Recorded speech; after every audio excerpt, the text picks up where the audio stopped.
All right, everyone, we will go ahead and get started. First, we want to say thank you to everyone for joining us on what has been a very hopeful week with this first rollout of Pfizer's COVID-19 vaccine coming to our area tomorrow. I'm Heather Walliga with WBIR. I'm going to serve as your moderator this afternoon. I do want to say, first of all, thank you to Commission Chairman Larsen for inviting me to take part in this very important discussion. While it has been a very hopeful week, it's also been a reminder of this grim reality that we are currently facing with this recent surge of COVID-19 cases.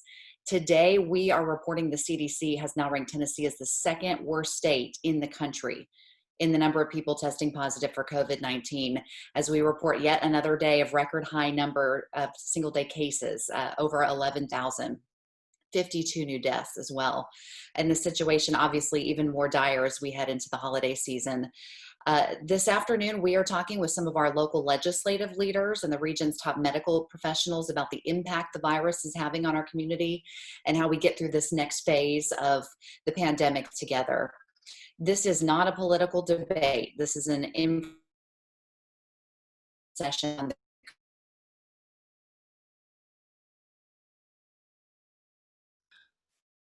That you have all the information that you need to clearly convey what you need to your constituents.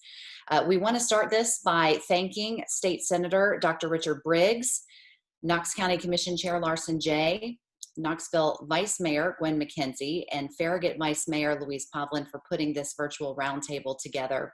We have a lot of people joining us this afternoon. It's good to see a lot of your faces. We also want to thank Dr. James Shemia with UT Medical Center, Dr. John Adams with Covenant Health, Dr. Frank Berline with Tennova Healthcare, Dr. Keith Gray with UT Medical Center, Dr. Mark Brown with Covenant Health, Dr. Joe Childs with East Tennessee Children's Hospital, and Dr. Mark Rasnick with UT Medical Center for joining us with your insight. We also want to thank you for all the incredible work you and your staff are doing each and every day. Your input is very valuable, and we're really looking forward to hearing from each of you this afternoon. We do want to start with the current COVID-19 situation in our community. As we said, it is not in a good place right now. We want to turn it over to UT Medical Center's Chief Quality Officer, Dr. James Shemia. I'll let you go ahead and take over. Great, thank you. So certainly appreciate the opportunity to talk to all of you today. In addition to being the Chief Quality Officer, I'm also a pulmonary and critical care physician. And so I have a few slides to show. I may be the only person today that has actually prepared a few formal slides, but I've gotten used to presenting data throughout this. And I think the best way to really get a sense of where we are in the community is to look at data, because the data really speaks for itself.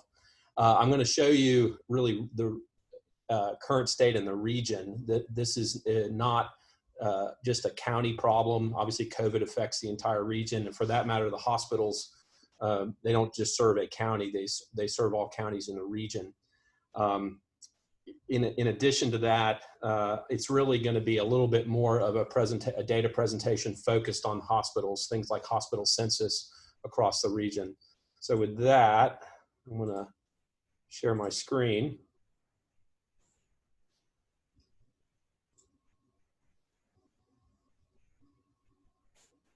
Okay, can you see a COVID-19 data update slide? Okay, great.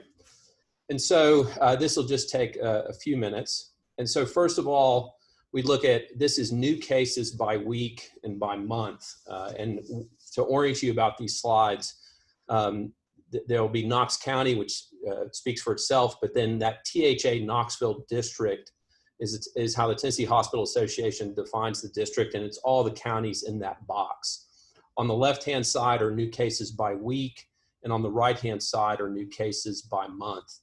And just to point out two things. One is you see over these last few weeks there on the left, both in the county and the district, the rate of rise of the number of cases that we've had.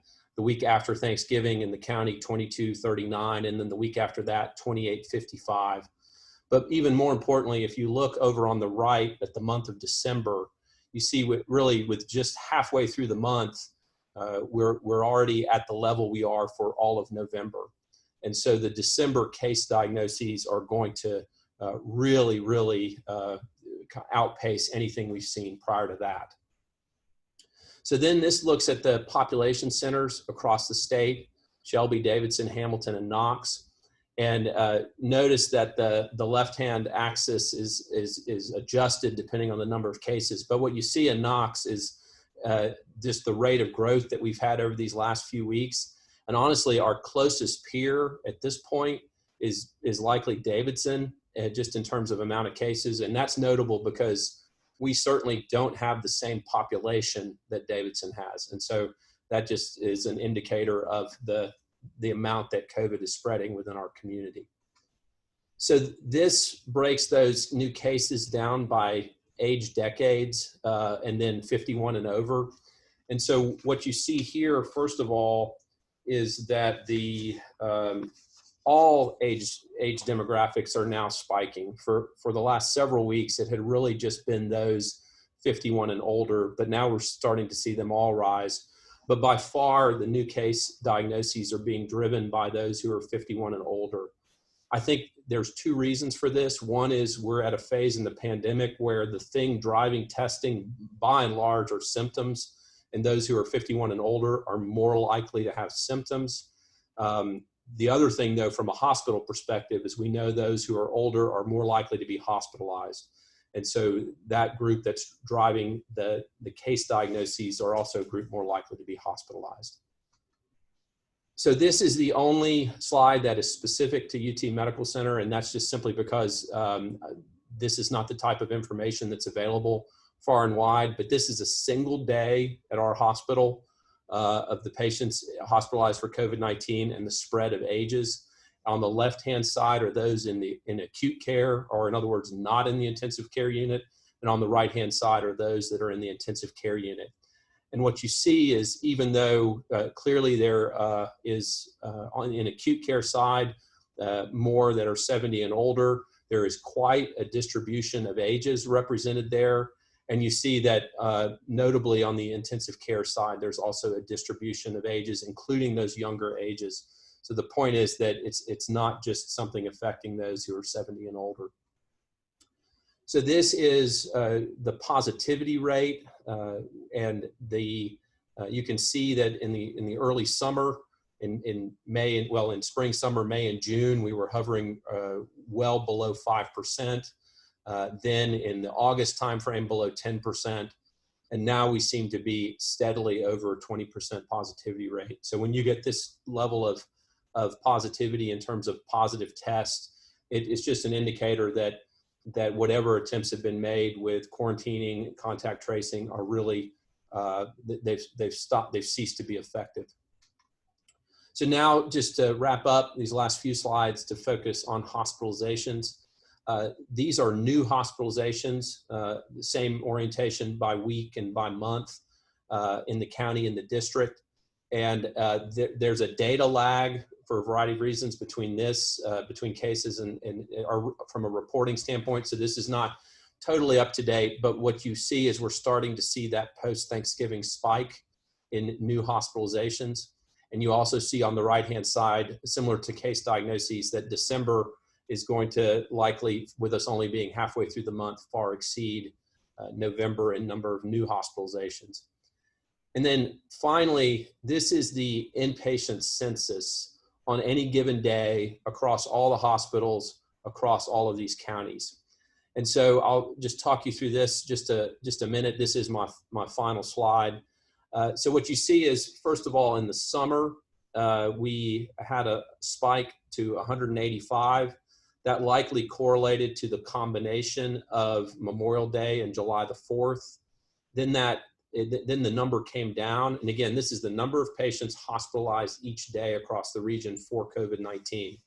So it recovered, it came down to some extent, and then it spiked again to 236. That was likely, at least in part, related to the Labor Day spike. It leveled off, it didn't come back down, and then it's been consistently rising since that time.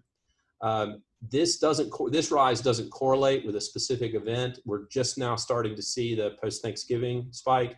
So what this part likely correlates with is the combination of, well, the colder weather that's both impacting the virus to some extent, but also leading to people staying indoors and in close quarters more.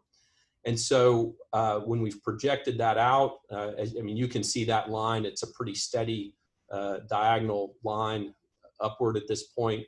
We certainly have learned that we cannot predict the future. There's so many variables at play. As was mentioned, we've had some very good news about the vaccine, but at least from this standpoint, we certainly don't anticipate the vaccine having any immediate impact on the next 30 days, for example, in terms of the rate of hospitalization. And then we are heading into still experiencing the Thanksgiving spike, and then what can be anticipated to come, which is a post-December holiday spike.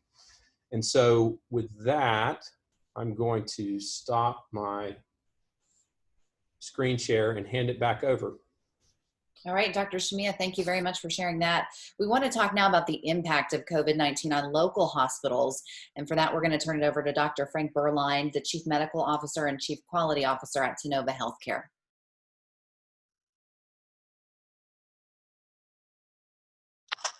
Thank you.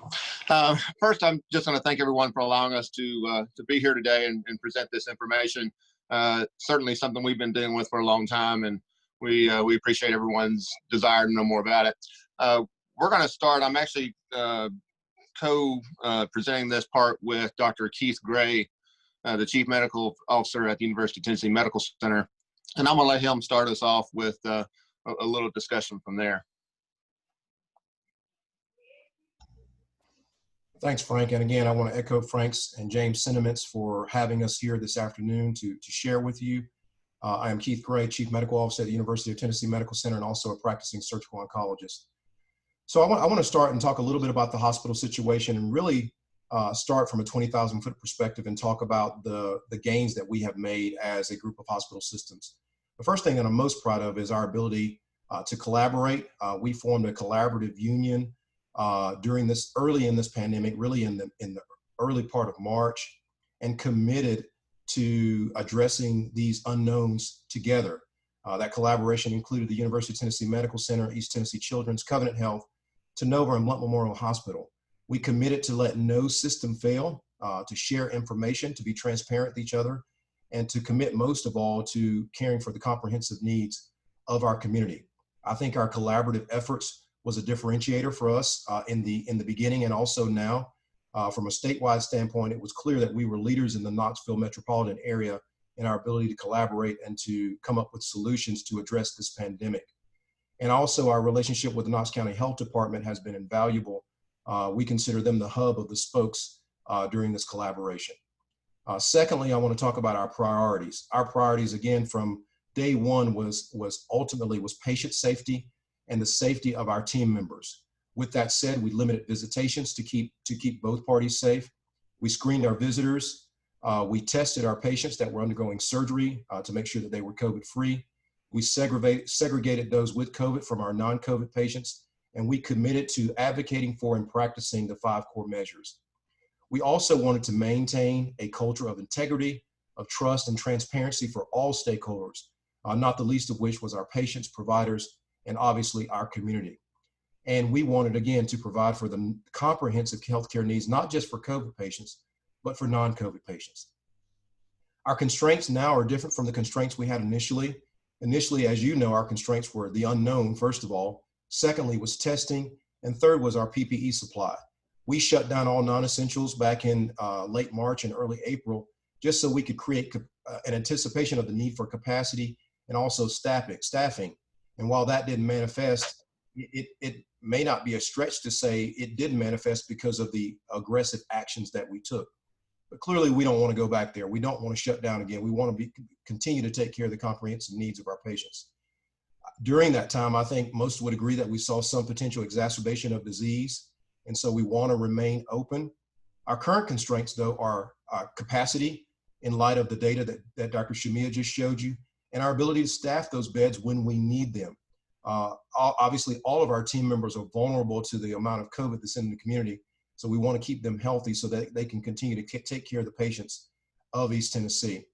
We don't want to delay treatment related to the fear of COVID. being in our hospitals. I would advocate that the hospitals may be one of the safest places to be in the region as we speak, because of all the things that we're doing. And so we want to advocate and let you know, to let your constituents know, that our hospital is safe and that it remains open for all the needs of our community. We have considered, all the hospitals have considered deferring some non-essentials that require a bed in order to create that capacity to continue to meet all the needs. But again, we remain open and we remain safe, and we're committed not to, if we can avoid it, not to return to the shutdown that we saw in March and April. And lastly, just to echo what Dr. Shamia talked about the patients, the types of patients that we're seeing COVID patients of all ages, but those that have been most adversely impacted have been those greater than age 50, those hospitalized in acute and critical care settings greater than age 60. And as he said, we're breaking records weekly, almost daily in our region, in our 11-county region. We have over 550 patients hospitalized in the region. 20 to 25% of those are in the ICU. 60% of those are on the vent, and they have extended lengths of stay, which add to our capacity constraints. Said in another way, we have a large volume of COVID, which leads to a large volume of hospitalizations for people that stay a long time. And so we need your help and your advocacy to continue to espouse the 5 core measures to help us flatten the curve and continue to take care of the needs of our community. So I'll turn it back over to Frank. I know he's going to talk a little bit about COVID therapeutics and some other things that we've done as a collaborative healthcare system. Thank you, Dr. Gray. So yeah, as was mentioned, we have collaborated among all of our hospital systems, and so we're all kind of in the same boat on how our ICUs and our hospital census is trending. Our RCUs are stretched to near capacity. We have fluctuations each and every day, each and every hour, with where the availabilities are. And we've even, and I think each hospital has increased the number of beds available at the institutions. However, the problem isn't in the number of beds, but the staffing of these beds. Our patients have beds at home. The difference is we have to have the caregivers to provide the medical care necessary to save lives. We've employed and trained new caregivers throughout this whole pandemic. We've even gone out and had to get traveling caregivers to come in. There's a shortage of trained caregivers locally. There's also a shortage of travelers, as each and every state has dealt with the same problem. That said, if you look at our record numbers, we are still being able to provide the care that's necessary and required for our patients. The same high quality is present in all of our hospitals, like Dr. Gray said, that we had before COVID. And we will continue to do that as best we can. The other issue that we want to discuss, and we've mentioned this a few times too, is even though we do have COVID, we also know and recognize that we have other elements out there that don't stop. Heart disease is still there, diabetes, cancers, etc. We still want to make sure that those people know that they can still come in and get care from our hospitals, and we do maintain availability and capability to address those issues. Our supplies are relatively good, as Dr. Gray talked about. That was one of the things that we were able to do with our early initiatives, as we were able to build our supplies necessary, and then also one of the locations where we've also been trying to build supplies, but struggling a little bit is with Medic and our regional blood center. Decreased drives, availability of being able to go out in the community and draw blood has made them struggle a bit. They've been keeping up greatly. I don't know of any time at all in the past 8-9 months that we've had to delay surgery because of blood products, but I would encourage each and every one to give blood. If you're a blood giver, continue. If you haven't before, please think about giving. Because of our ability to work together, we work with EMS, trying to decide which hospital can take the patient at a given time. We transfer among our facilities, directing to whichever facility has the availability at the time. Rarely we have had to send patients out of our area, yet for the most part, we've accepted patients from outside our region. Again, another testament to our staff and our hospitals managing this situation. We do realize we're all on this together. Our staff, of course, is stressed with the challenges from the increased patient load, as well as the fact that, as Dr. Gray mentioned, we have fellow workers who fall ill themselves, from wherever they get COVID. We don't think they, interestingly, most of them don't get it from the hospital setting. But we are pulling together, and we are taking care of each and every patient, even with our staff having to fight against COVID fatigue. 12-hour shifts and double shifts can take a toll on personal health, emotions, and home life. But our caregivers believe that this is not just a job, it is a calling, and they've stepped up and really are to be applauded in this. We're proud that our care partners have accepted this additional workload, and through it all, our hospitals have been able to maintain, as I mentioned before, the optimal staffing ratios and the same high quality. Since all this started, it's fortunate that our incidence was low at the beginning, because now we have a little bit better idea of how to treat these patients. The treatments that are available, we have remdesivir, the antiviral that's currently available. We've been using the convalescent plasma from patients who have been previously infected with COVID and now have the antibodies. There are other drugs that are coming available. We started a few weeks ago with bamlanivimab, and please don't ask me to say that 3 times fast. But it's one of the monoclonal antibodies that's directly towards the COVID virus. And then also we've learned to use anticoagulants, and because of the increased coagulation that sometimes occurs with severe COVID infections. We have the kinase inhibitor drugs, the NIBs that have come out. And then, of course, with early on, there was discussion about steroids and their place, and we've learned where to use those. And if patients have a cytokine storm where they become very ill within the hospital, there's a place for that as well. So, there's a lot of things, there are a lot of treatments that we're using that we've gained more knowledge of just even in the past few months, and availability of some of those medications. And again, as was mentioned by my colleagues, we're all concerned about the possible worsening surge from the Christmas holidays if our community does not practice the 5 cores. And I'll speak a little bit more about that later. But Dr. Gray, do you have anything you want to finish up with? Again, I try to start on a positive note, and I'll finish on a positive note about lessons learned. I think and I won't get into Dr. Raznick's expertise, but we've learned a lot about vaccine kind of soup to nuts approval and compressing that. We didn't compromise safety and efficacy, but we did eliminate some of the red tape and the funding barriers that are usually associated with vaccine progression. Another win for us in the health systems is the establishment of telehealth. Now, we were all using telehealth prior to this, but it was probably rudimentary at best. And now telehealth has become a part of our armamentarium to take care of our patients. And lastly, we've learned how to get patients out of the hospital that really don't need to be here. They can get adequate care and then transition to home a lot more quickly. COVID has forced us to do that. And I think because of COVID, we will never go back in some of these areas. And so those are some of the wins and gains for us as hospital systems. So thank you. Good to hear. All right, Dr. Gray and Dr. Berline, thank you for that. We talked about the impacts of COVID-19 on local hospitals, where we are, and now we want to talk about what we can expect in the future. And for that, we want to turn it over to Dr. Mark Brown, the Chief Medical Officer of Covenant Health.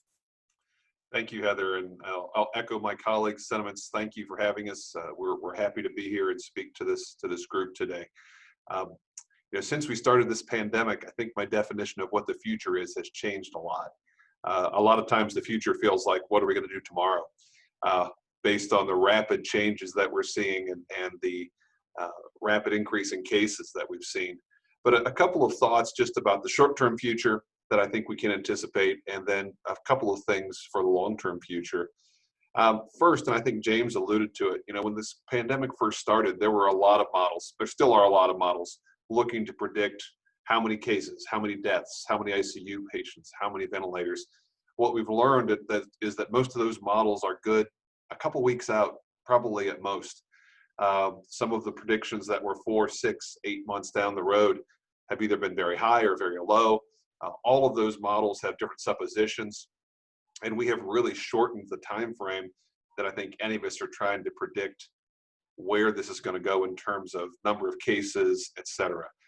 We certainly are looking at local data on a daily basis, and the folks on this group, the folks on this call, the physicians, we literally meet 5 days out of 7 to look at our daily data, to look at where we are within the region, where we are within Knox County, where we are in the surrounding regions, so that we can collectively prepare for what tomorrow holds. And tomorrow sometimes really is, as far as we can see into the future, when we look at the actual number of cases and patients that we have to manage. I know we've said it a couple of times. I want to put a little bit more meat on the bones. One of the things I think is going to continue into the future is our collaboration as a community. There certainly was a lot of collaboration prior to the pandemic, but just to kind of put some skin on it, all of these gentlemen were my colleagues prior to the pandemic. Now we're all on speed dial. We talk to each other literally every day, if not 2, 3, 4 times a day, to be able to help manage this pandemic literally across the community. We have shared lab supplies. We have shared PPE. We have worked together to standardize care for all of our patients to make sure that the community standards are the same, no matter whether you get care in Cumberland or whether you get care at UT or whether it's at Morristown or whether it's at Tennova North. We want to make sure that we're equitably distributing and equitably treating all of our patients in all of our communities, and that's really been a core of what we've been doing throughout our communication.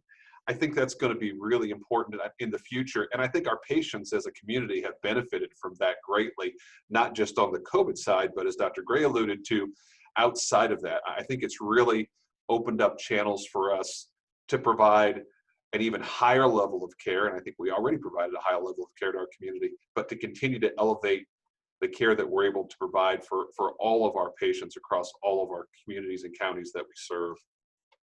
I want to talk a little bit about the vaccine. That's sort of the hot topic of the future. I'm not going to get into the mechanics of it as I know John and Mark are going to do here in just a second, but suffice to say, I think we all believe that the vaccine is the beginning of the end, and this first vaccine, and literally soon as probably as tomorrow, maybe a second vaccine with Moderna coming down the pike. I was checking Google before I got on to see if it had gotten approved before this call. No EUA yet, but we do believe that the Moderna vaccine is soon to follow, and Dr. Rasnick and Dr. Adams will give details on that here in just a second. But the vaccine itself immediately is not going to change our future overnight. Right? It's going to be a stepwise exit from this. When I went back and looked when my first meeting was on COVID-19 on my calendar today, it's 294 days ago on February 26th. It really kind of puts in perspective. I mean, 294 days seems like a long time, but man, a lot has happened in 294 days. So we know that it took a while to get to where we are. It's going to take a period of time, and no one knows exactly how long, but I think we're all confident that this will certainly be a dimmer switch to get out of this, not a toggle switch.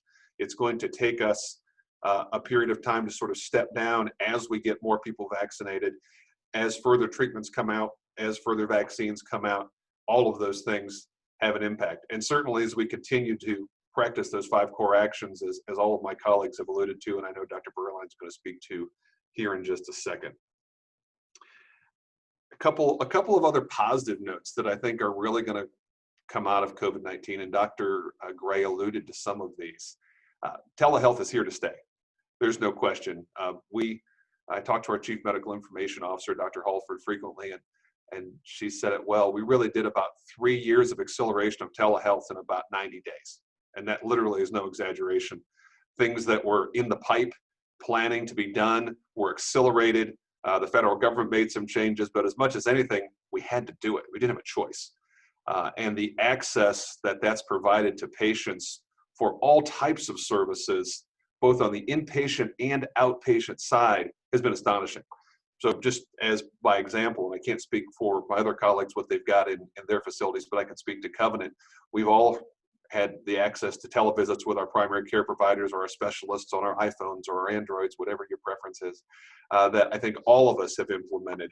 But we have implemented telenephrology. We're doing dialysis at our outlying facilities with nephrologists at our facilities in Knoxville doing dialysis at LeConte, at Morristown, at Roan. We're doing telecardiology consults. We're doing telepsychiatry in our emergency departments so that we can decrease the burden on our emergency providers with the behavioral health patients who are still looking for placement across the state. So all of those things have been accelerated greatly, and I don't think those are going away. Those are things that we're going to continue to leverage really very tangibly locally. Telehealth, we hear a lot about it, but in your communities, it's happening today, and patients are benefiting from it dramatically. I want to talk a little bit about some other innovations. I know that Dr. Rasnick and Dr. Adams are going to talk about the mRNA and how mRNA vaccines, but the mRNA or the messenger RNA technology has been around for a while, and I really think you're going to see that dramatically change the face of medicine. Everybody I've spoken to on this call about the mRNA vaccines especially, it is dramatically going to impact medicine as we know it. It is going to change the way that we practice, not only with immunizations, but also for other therapies. It's been used in cancer and oncology in Dr. Gray's world for a while, but we all believe that that's going to have a dramatic impact on how we practice. Along those lines, and some of these are just my predictions, I do believe that we'll see the faster development of drugs. It takes a long time to get a medication to market, sometimes as long as 17 years to get a medication to be patented. And there's a lot of government politics to that. There's a lot of research to that.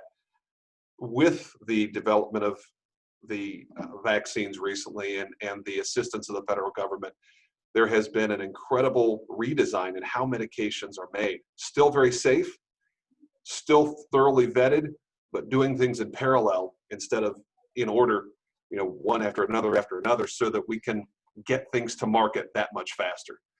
And I do think you're going to see the faster development of treatments, not just for COVID-19, but in general across the board. I think you're going to see different care models that Dr. Gray alluded to. CMS, Medicare is promoting models like hospital at home. I think caring for patients outside of the acute care hospital setting is going to be coming sooner than later. And that's not necessarily COVID patients, but congestive heart failure, diabetes, arrhythmias, blood clots. There's a lot of things at certain levels that are able to be treated with our home health partners who are invaluable in this equation to be able to care for our patients outside of the acute care hospital setting. There will always be a need for acute care. There are always going to be patients who need to be admitted to a hospital, but we are, I think, going to see a change in those care models. I think we're going to see some IT developments, and not to get too far down the IT road, but I think you're going to see a lot more touchless interfaces in healthcare. Even when you go to pay your bills at a restaurant or at a gas station, you're not touching credit card readers, et cetera. There's a lot of touch screens in healthcare. And I think you're going to see a lot of voice technology. I think you're going to see a lot of investment in that to make things easier to care for patients without having to touch as many things. I think you're going to see those things. So the last thing that I want to comment on, and I'll go back to my initial comments and some of Dr. Shamia's initial comments for when the pandemic started. We can't predict the future, but I think we can impact it. And I think we have impacted it by following these 5 core actions, by doing the things that are difficult for our communities to do, by socially distancing, by wearing masks, by washing our hands, by cleaning surfaces, et cetera. Those things have mattered. That has helped us keep the curve flat and keep our health systems able to care for the communities. And I'll add a 6th core action at the risk of stealing Dr. Buchanan's 5 core actions, is when it becomes available, get your vaccine. I think that that's going to be very, very important as we move forward in this. And with that, I'll turn it over back to you, Heather. Thank you. Thank you very much. Sounds like there's some very promising technology in the works in the future. We want to talk now a little bit about the effect of COVID-19 on children. We've talked about it more in adults, but Dr. Joe Childs, the Children's Hospital, talk about that today. Heather, thank you. It's an honor to speak with everyone, and I echo the sentiments of the other medical leaders that it's been a pleasure to work with over the last several months. I think it's not lost on most people that this is not as severe a disease for children as it is in the adult population, but they are still affected by it. They still get infections from it. They can spread it. And here at East Tennessee Children's, we have had about 30 patients that have been admitted with COVID, a handful of which have been quite ill and needed significant support. And so it is not true that there are no effects of this on children medically. And then we've learned, as has the rest of the country, that after sometimes mild cases of COVID or sometimes asymptomatic cases of COVID, within a few weeks, there can be a very dangerous complication that was first described last spring, especially in New York City and in Europe. But this multi-system inflammatory syndrome of children is actually a life-threatening complication that occurs 3 to 4 weeks later, can affect heart and organ function, and these patients get quite ill. The ages span our entire treatment age range from the first year of life up to late teen years. And we have seen this here, also a number of cases, especially a cluster around Thanksgiving as local cases in the community have risen. So children are certainly medically affected by COVID, and because they get this infection, they can also spread it into susceptible adults or vulnerable adults that they may be in contact with, depending on their home environment. We've certainly done a great job, I think, in the community of sharing the learning about how to recognize the serious complications of COVID among pediatric providers. And I think that has had impact on identifying these early. And the good news is it can be treated and reversed usually very quickly if recognized. I do want to comment, though, Heather, about the impact of children that's not related to their medical needs. They are not innocent bystanders in the impacts of what changes we've had to make to deal with the virus. So that impacts them socially, emotionally, academically, based on isolation, school changes, and I think we're starting to be able to measure and see the toll of this, not only here in Knoxville, but across the state. We have seen a significant rise in visits to pediatric providers and to our emergency room for emotional or mental health concerns. And this can include really severe situations, depression, suicide attempts, also can be involving substance abuse and other behavioral areas that are very concerning.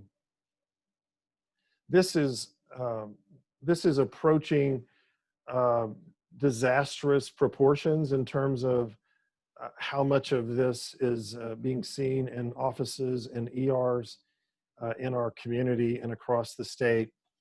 So I just want to share that as a major concern, that from a resource standpoint, there's going to be significant future needs of dealing with the impact of this. And I think we're also just learning about the educational impact and delays in learning and delays in development that are coupled with especially the most vulnerable of children, those who may have special learning needs or developmental disabilities, also may be disadvantaged by their socioeconomic status.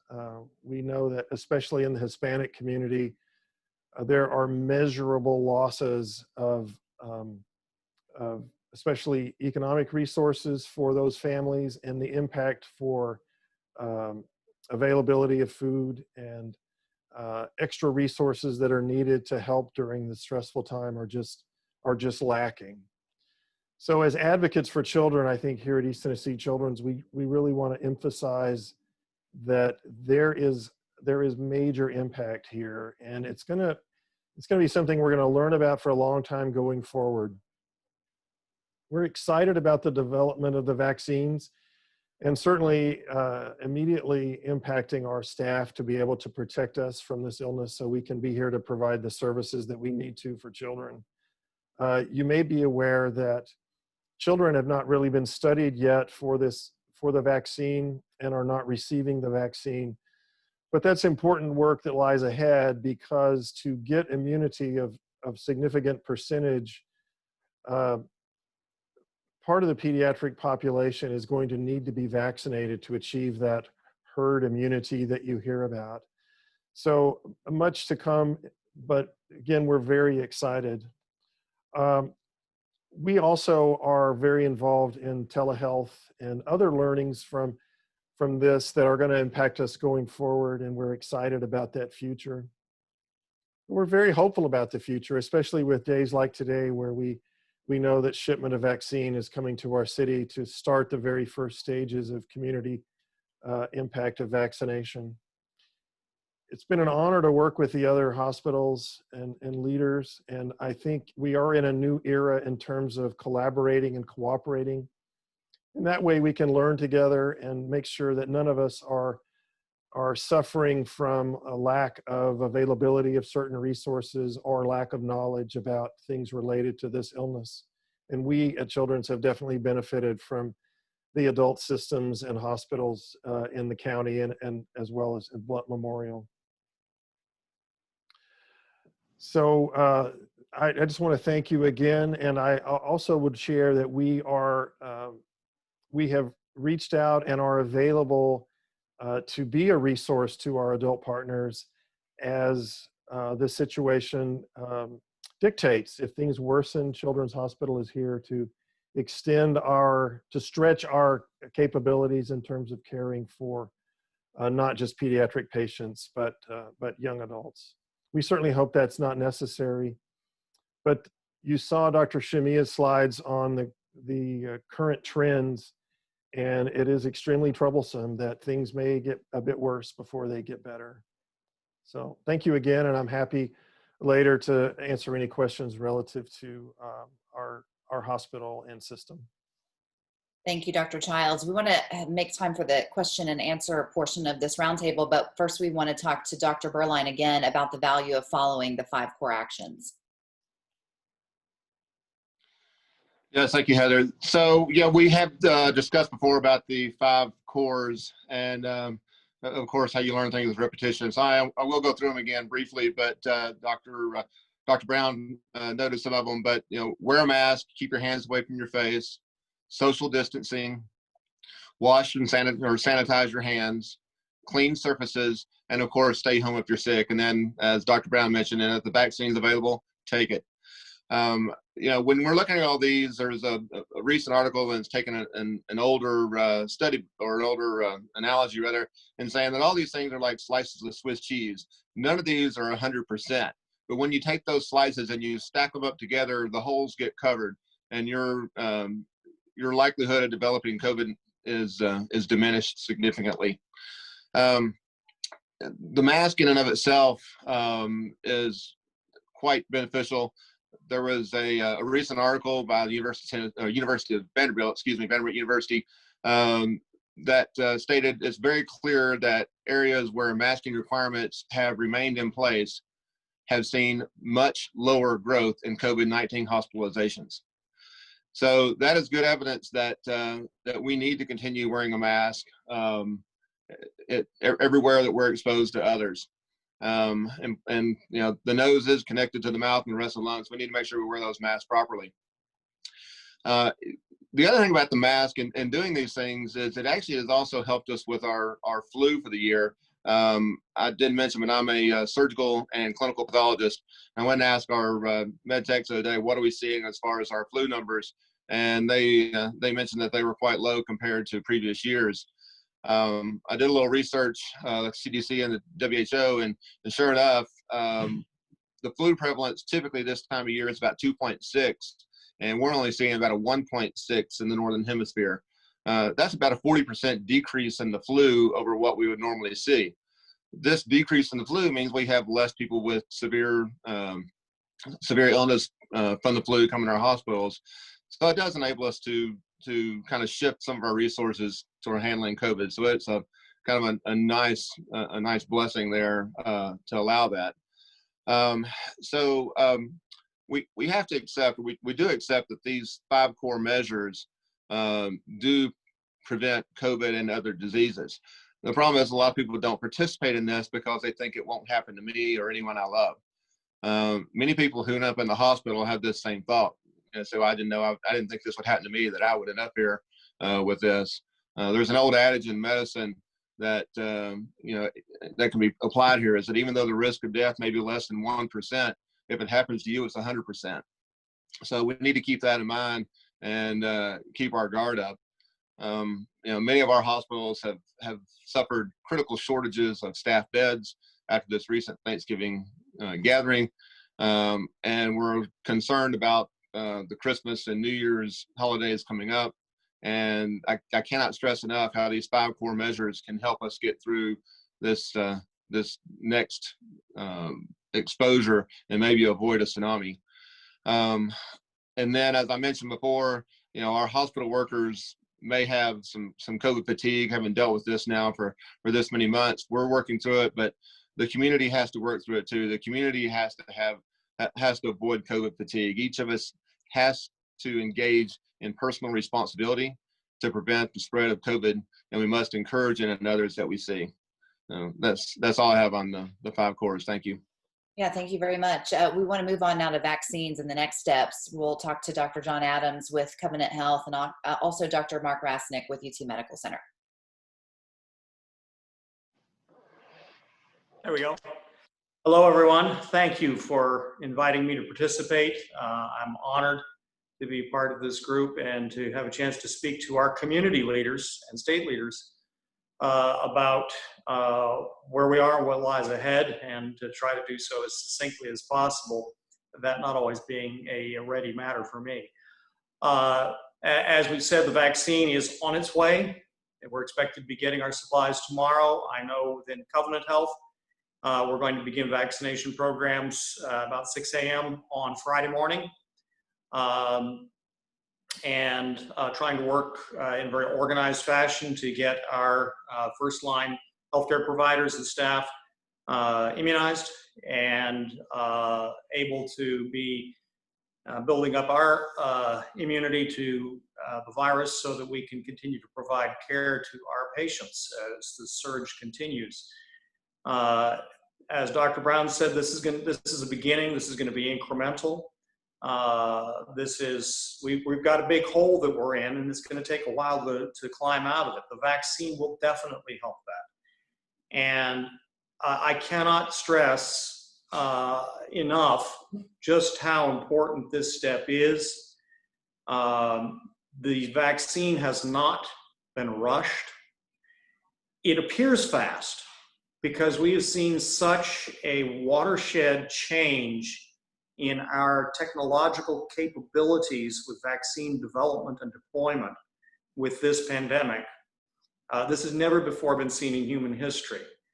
And it is a result of major changes in our understanding of molecular biology and investment and changed paradigms from governmental and regulatory authorities in facilitating the whole process. But we have very safe, well-studied, highly effective vaccine on trucks right now, and a sister vaccine that hopefully will get its EUA review tomorrow at the FDA, the Moderna vaccine.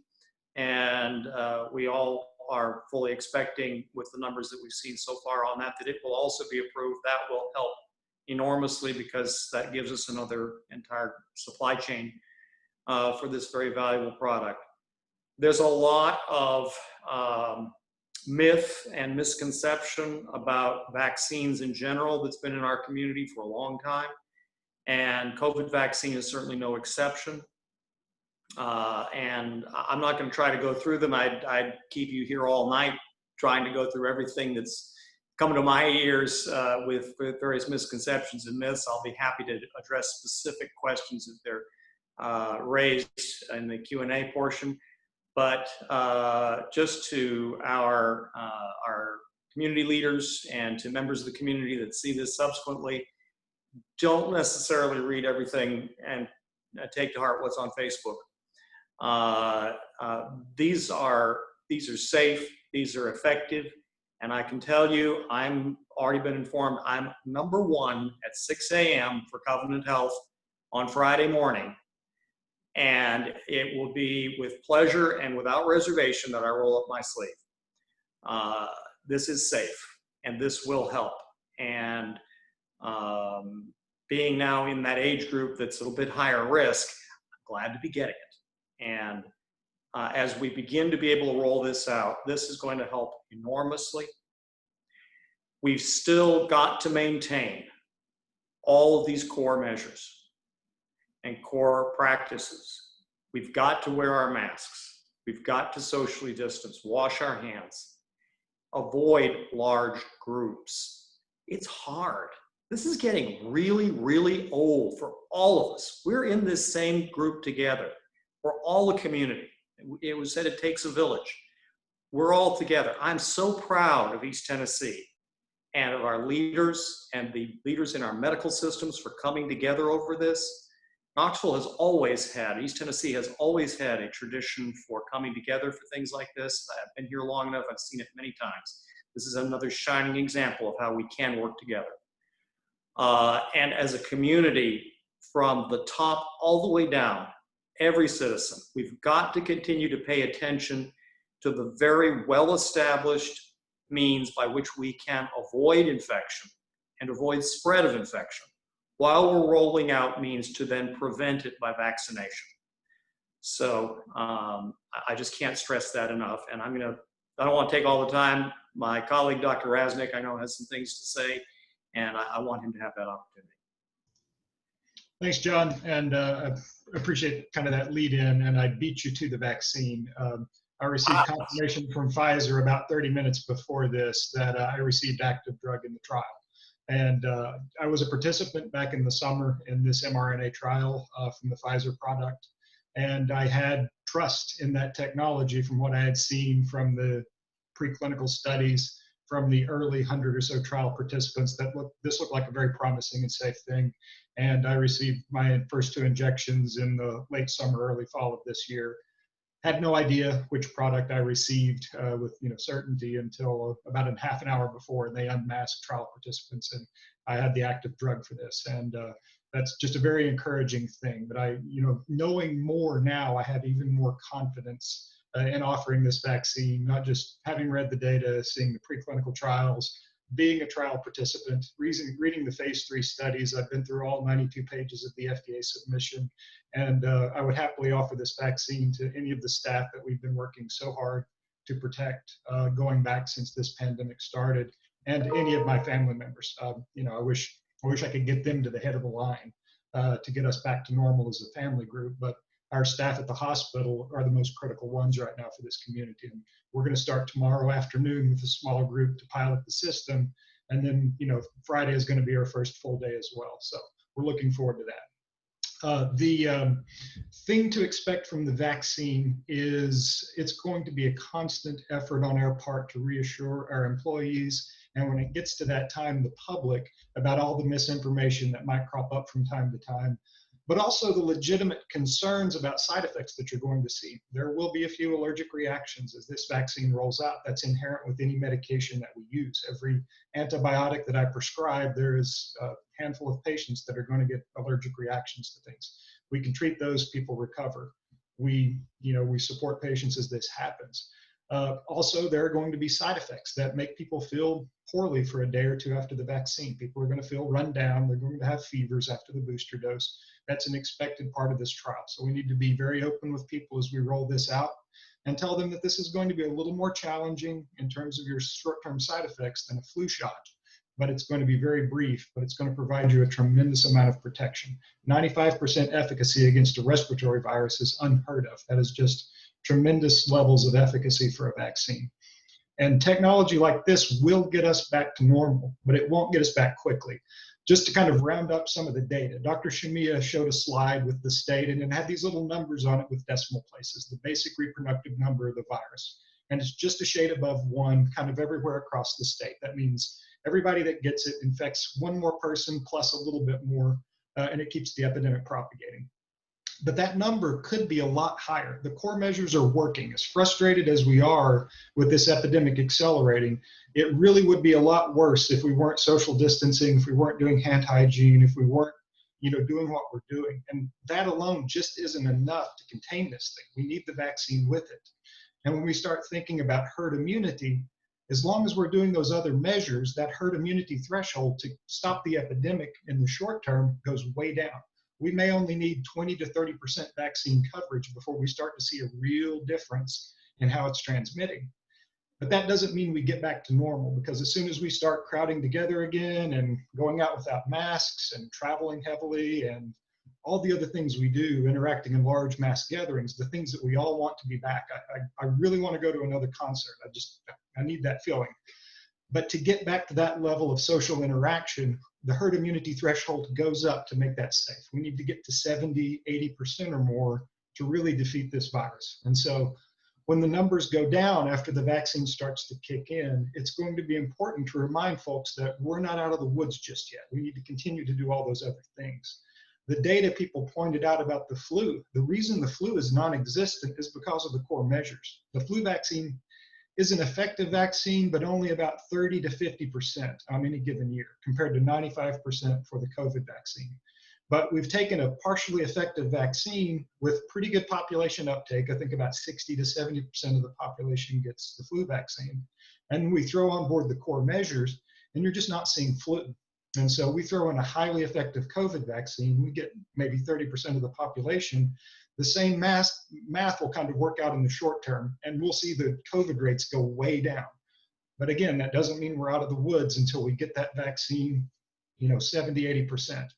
And that's going to be when it's more of a challenge. Right now, people are really wanting to get the vaccine because, as you saw in that chart, COVID is as bad as it's ever been. And we're seeing the rates just go through the roof, and people are paying attention.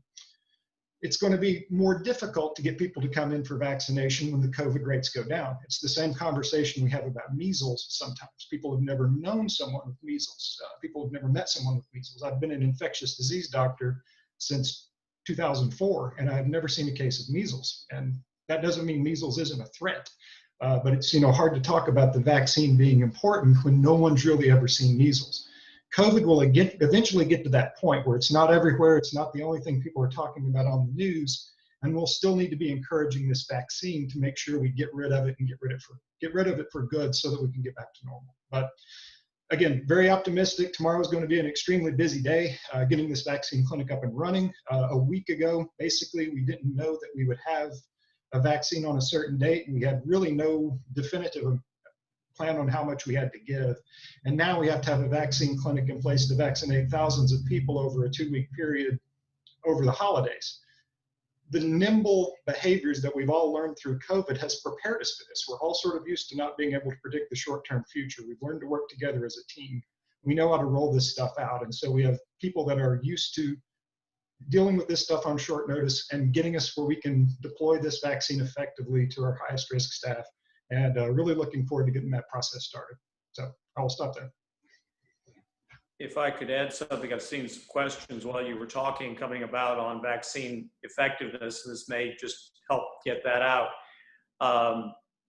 We don't yet really know how long the vaccine is going to be effective, but the preliminary data seem to indicate that we may have a more robust response to this very carefully engineered vaccine that directs the entirety of our immunologic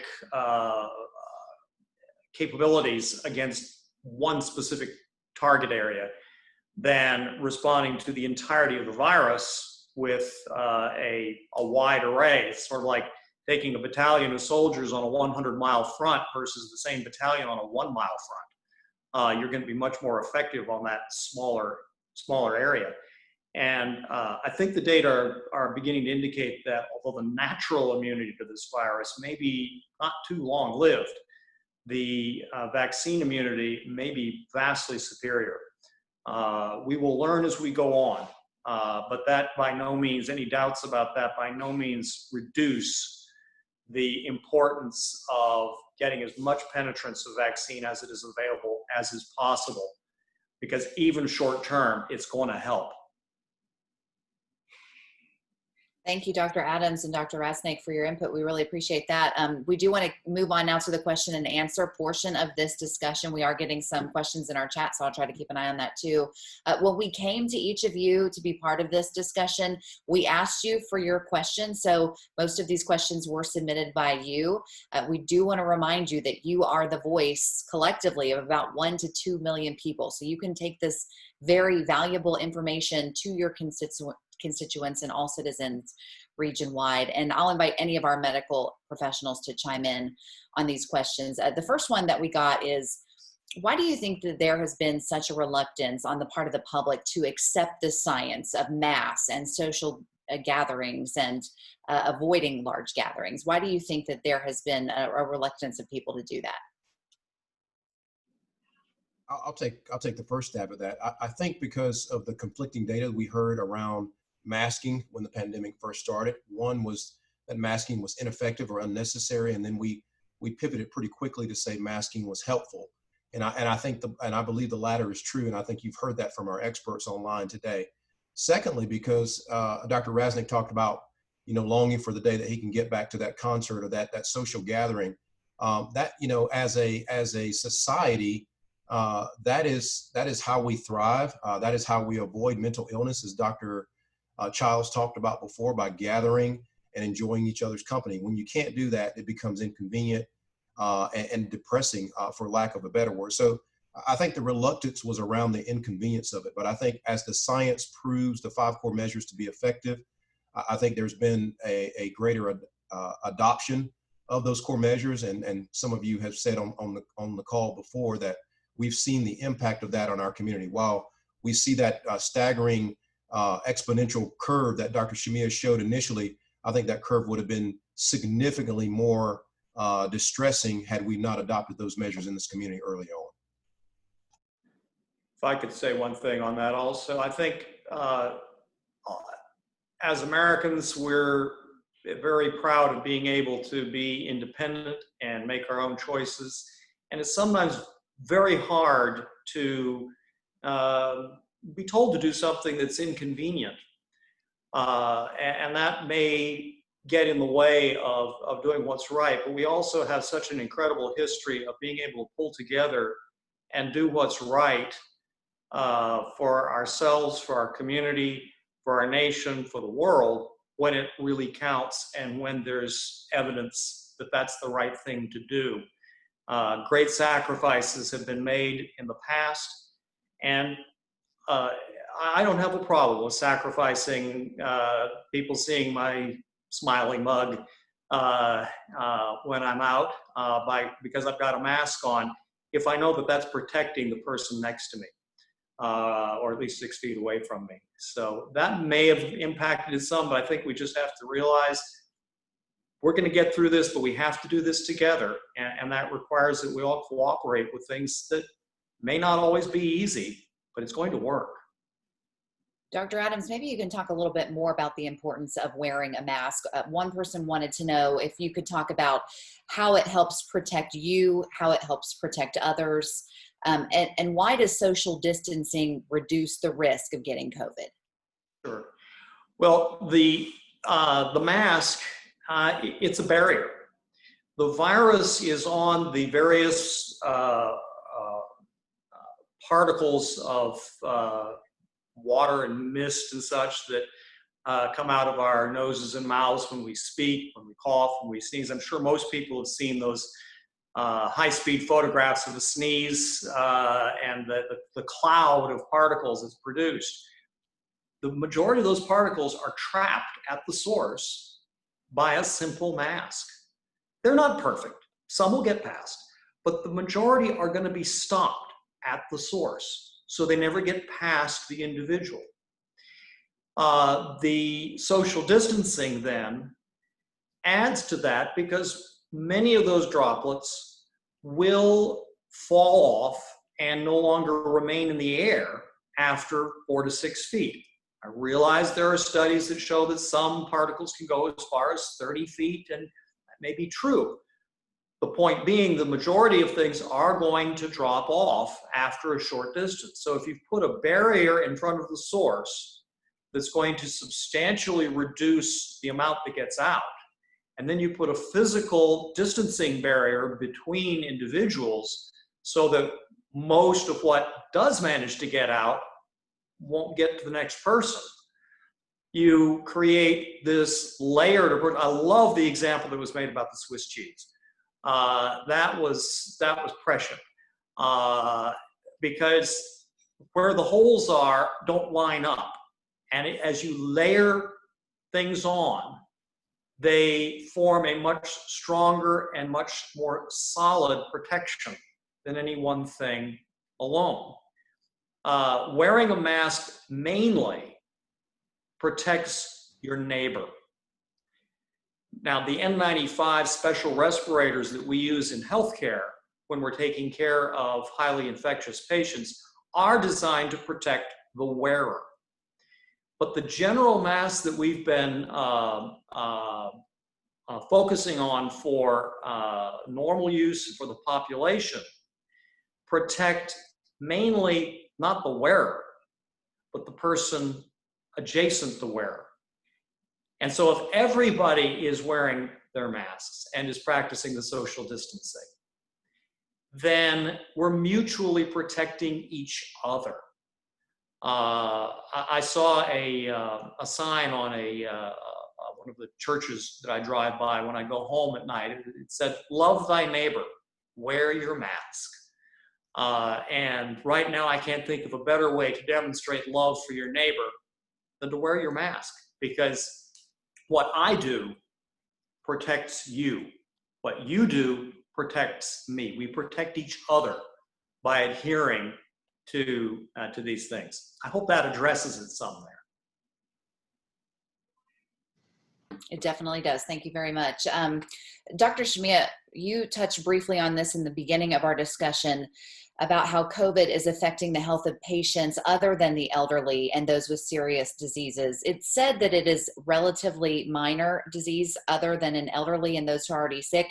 How serious are you seeing COVID in patients younger than the age of 55? So, 2 parts to the answer. First of all, I mean, the age statistics speak for themselves. There's definitely an age element to this, but we have seen severe COVID disease in those who are younger than 55 years old.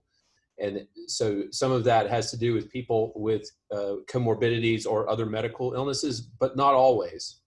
And so it's one of those things where you just don't know who that person is going to be, who, first of all, is unlucky enough to get COVID, but once they get COVID, it may be all the people that they were with and they got exposed to. Everyone else, it's just a bad cold or a mild flu and they move about their business. But there's this one person who ends up in the hospital. And then of those younger people who end up in the hospital, there's this one person who has had a significantly worsened course. One other thing I want to clarify related to other medical conditions, because this gets a lot of attention, is that just about every type of illness is worse in people who have other medical problems. That's not unique to COVID. That's true whether you're talking about somebody who has pneumonia or a heart attack or was in a car accident. You have more difficulty bouncing back if you have other medical problems. COVID is just the same as that in terms of how it behaves. So I'll be happy to elaborate, but I hope that answers the question. All right, and anyone else can feel free to chime in on any of these questions as we ask them. Dr. Childs, this next one is for you, or anyone can also chime in. Can children develop serious COVID complications? Can they spread an asymptomatic infection to others? And what are the risks of children who are still attending class in person? Well, the first part, I mentioned earlier that some children and some teenagers can get seriously ill from COVID itself, and then there is a rare but very serious complication, the multi-system inflammatory syndrome that we can see. So it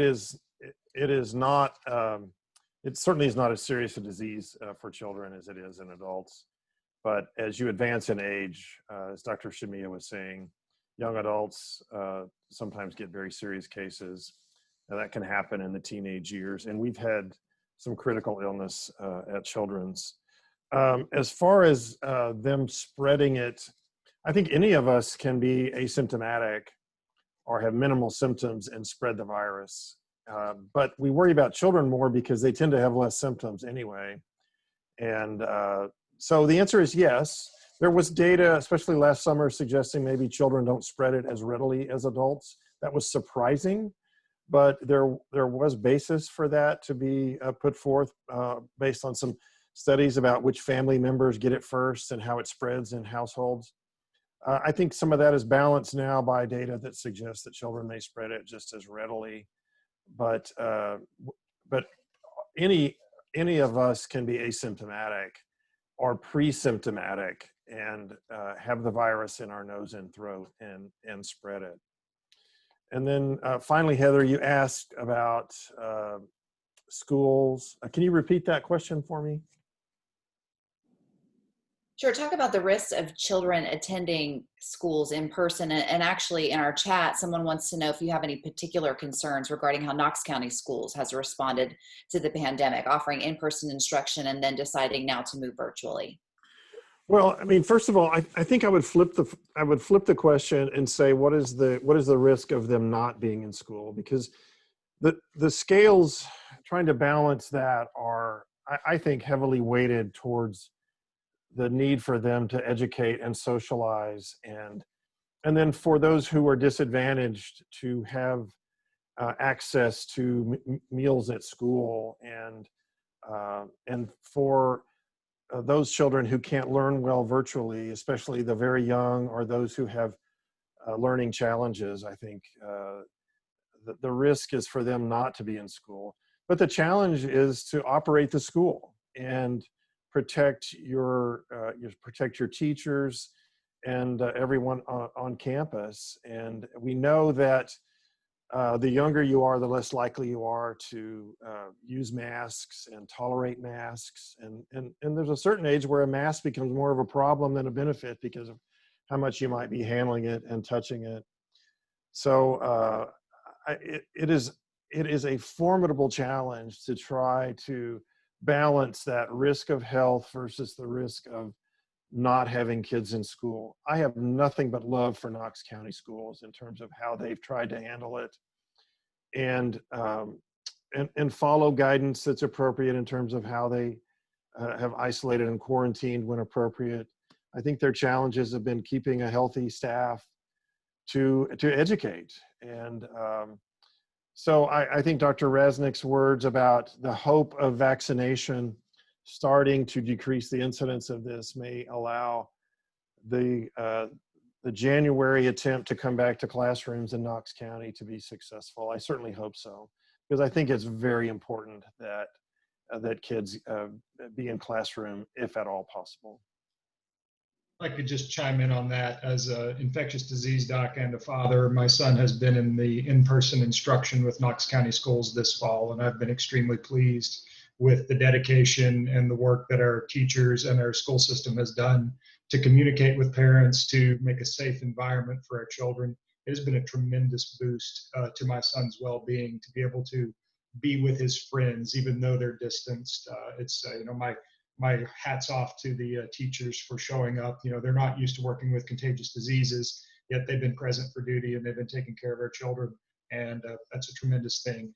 And it's good to see that school teachers have been prioritized fairly early in the vaccine access for communities. And I'm glad to see that being rolled out to them, because that's certainly going to be helpful to our community to keep them present, keep them with their children. Mayor India Kincannon is asking if you think should school staff get access to vaccines before returning to in-person school?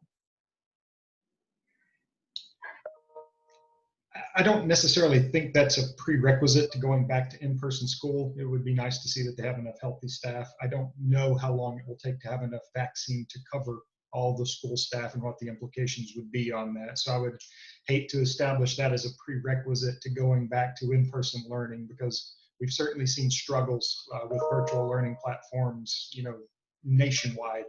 And I've seen struggles with virtual learning platforms with my adult learners. I teach internal medicine residents at UT Hospital, and virtual learning, it's very difficult to replicate the value that we provide with in-person instruction, even with adult learners. And so working that with children, it's got to be a tremendous challenge. And so that's got to be a carefully balanced thing. Several news outlets are hearing that it can sometimes be tough to find a hospital bed for people who need higher levels of care unrelated to COVID-19.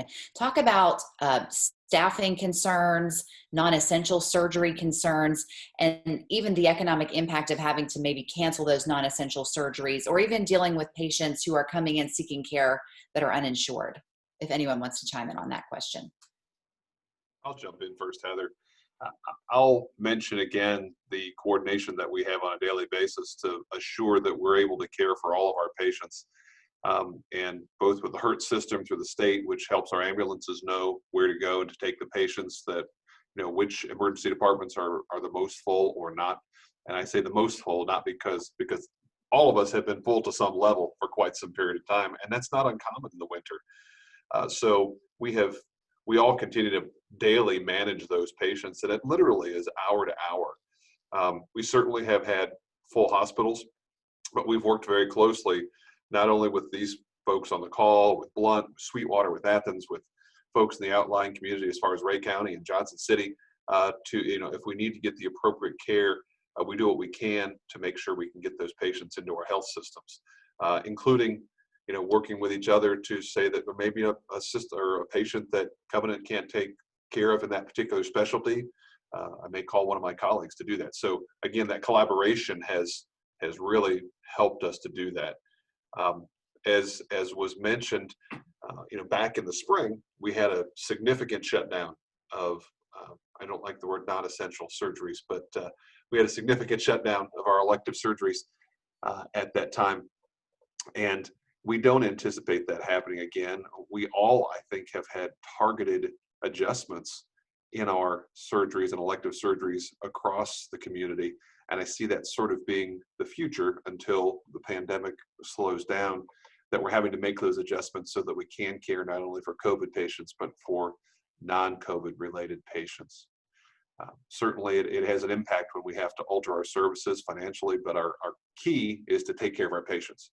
So we're going to do what we need to do to adjust our services to make sure that we can care for those patients that need care the most.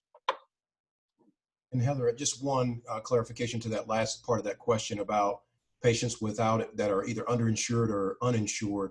Our ability and our desire and our willingness to take care of patients is independent of their ability to pay. Absolutely. Okay. This next question, we'll take a few more questions and then we'll wrap it up for us. But one person wants to know if the COVID crisis has caused any particular financial difficulties with local hospitals, and any information on how it's affected rural hospitals in Tennessee.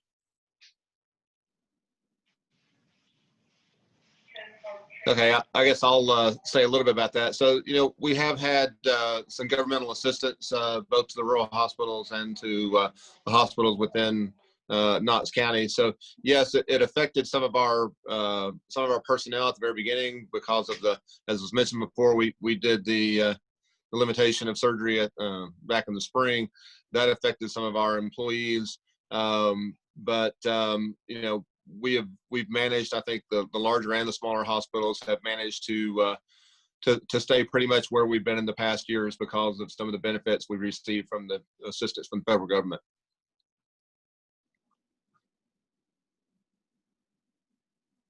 Anyone else want to weigh in on that one? All right, well, I'll move on to this next question. How long do we think it will take to actually get this pandemic under control? We talked a little bit about herd immunity and what that could take, but when do we see this possibly getting anything close to normal? Heather, I'll jump in on that one just based on my comments earlier. A lot of that depends on how we're able to work together as a community. Certainly the vaccine is going to have an impact, as Dr. Adams and Dr. Resnick, I think, outlined very, very well. But a lot of it depends on us on this call, both medically and as community leaders, as to how we can work together to continue to do all the things that we've talked about with the 5 core actions, with social distancing, masking, et cetera. I think that's really kind of up to us as to how long this lasts and how we can work together to lead our communities through this. I think there was an article from Dr. Fauci quoting herd immunity by late spring or early summer. There's a lot of ifs and ands into that, but that would definitely be a great thing if we could get enough people immunized, as we discussed. I look forward to that herd immunity and maybe a summer or fall that's back to more normal sports and whatnot.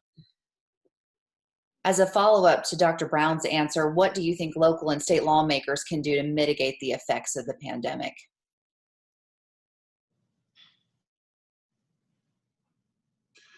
I'll chime in, I guess, to begin, and then ask my colleagues to ask as well. I think education is key. I saw a question come up in the chat box about education around the vaccine and side effects and safety.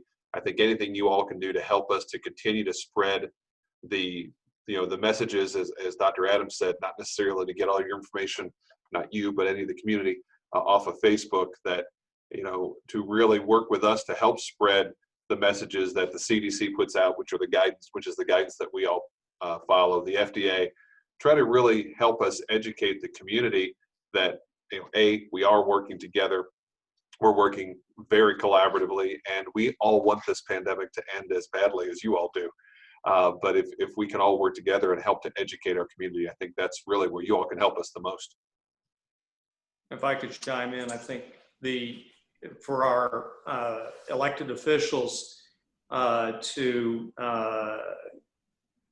be as much one as possible in supporting the medical science, the core measures that have been well established that help, and being able to be partners with us in education, in implementation, and just toughing it through the difficult days of putting up with things that we'd rather not put up with, but we're going to have to get through this all together.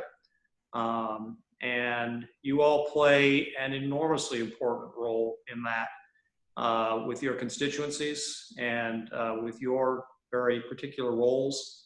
And we look forward to continue to be able to have a very positive and productive partnership with all of you in getting us past this pandemic. And I would just add that there is the expectation, and we don't know the specifics, that although the light is clearly at the end of the tunnel, the data would suggest it's going to get somewhat worse before it gets better. Mm-hmm. And so the more that the group can collectively reinforce those protective measures and all row in the same direction on those, I think the better the outcome will be in the immediate short term, because we know the outcome in the longer term, meaning period of months, is that we're going to come out on the other side of this. So it's really how we all collectively navigate these next few months, and the more we can all reinforce those protective measures, the better off we're going to be. Yes. All right, well, we are out of time. Again, thank you everyone for joining the discussion. We know you're awfully busy, so thank you for taking the time to participate, sharing your knowledge. And like many of you said, we're all in this together, so we will get through it. For the people that are still watching, we know you probably still have a whole lot more questions that you'd like to see answers to. So if you want some more information about how COVID-19 is impacting our community right now, we want to encourage you to go to the Knox County Health Department's website at knoxcounty.org. Again, thank you everyone for joining us today. We really appreciate your time. Thank you. It's been a pleasure. Thank you.